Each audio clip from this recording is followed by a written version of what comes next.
welcome to the Buddhist Boot Camp podcast. Our intention is to awaken, enlighten, enrich, and inspire a simple and uncomplicated life. Discover the benefits of mindful living with your host, Timber Hawkeye.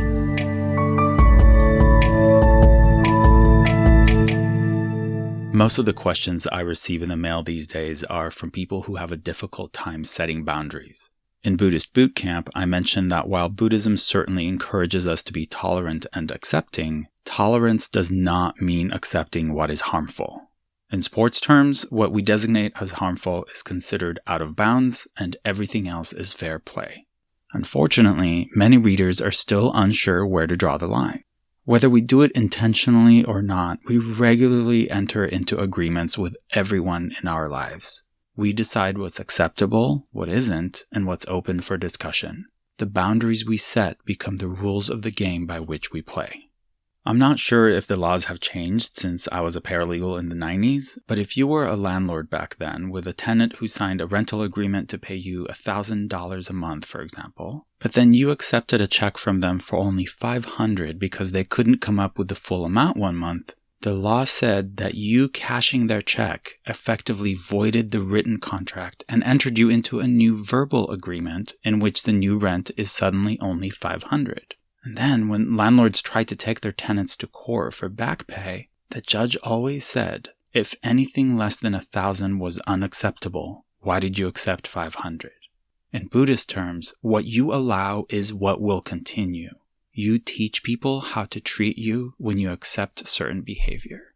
The first problem presents itself when people think setting boundaries means controlling someone else's behavior. But the rules are your own to designate and yours to honor. When I set personal boundaries, for example, I do it to control my own well-being by limiting my exposure to what I consider harmful. My root motivation is self-love and preservation, not control or manipulation.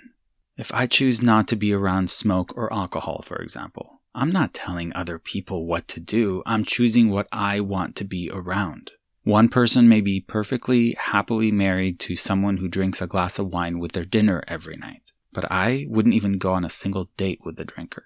That is my personal boundary based on what I consider harmful. And that's the second problem we come across. People's definition of harmful tends to oscillate between extremes. On the one hand, some people consider anything that is mildly annoying or slightly uncomfortable as harmful, and that just makes them intolerant of almost everyone and everything.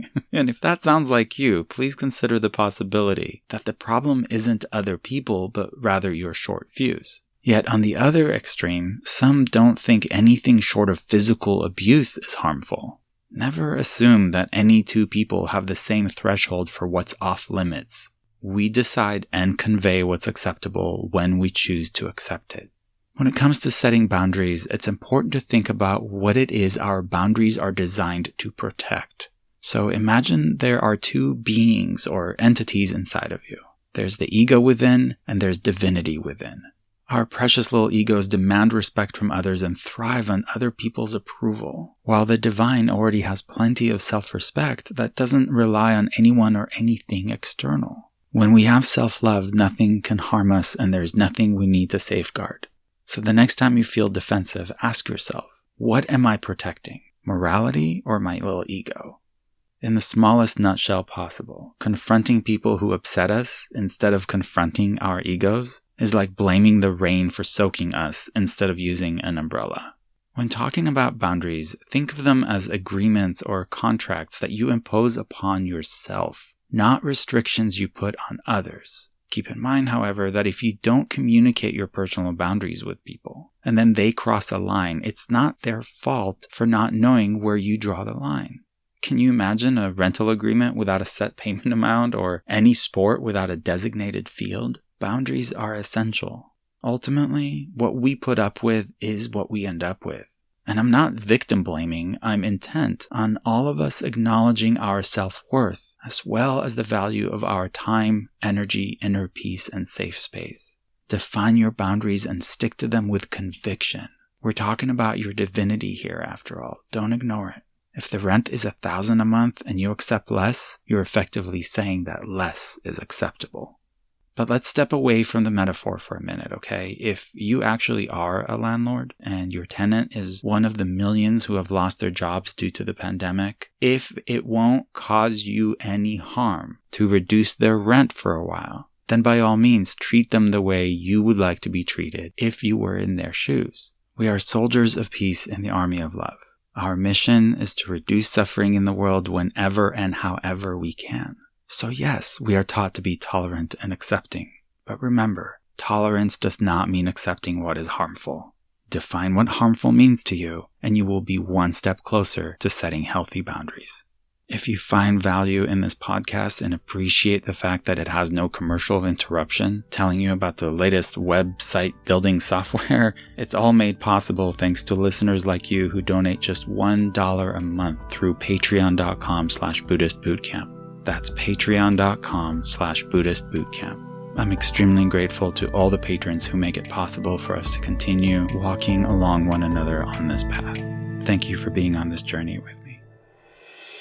Timber Hakai is the best-selling author of Faithfully Religionless and Buddhist Boot Camp. For additional information, please visit BuddhistBootcamp.com, where you can order autographed books to support the Prison Library Project, watch Timber's inspiring TED Talk, and join our monthly mailing list. We hope you have enjoyed this episode and invite you to subscribe for more thought-provoking discussions. Thank you for being a soldier of peace in the army of love.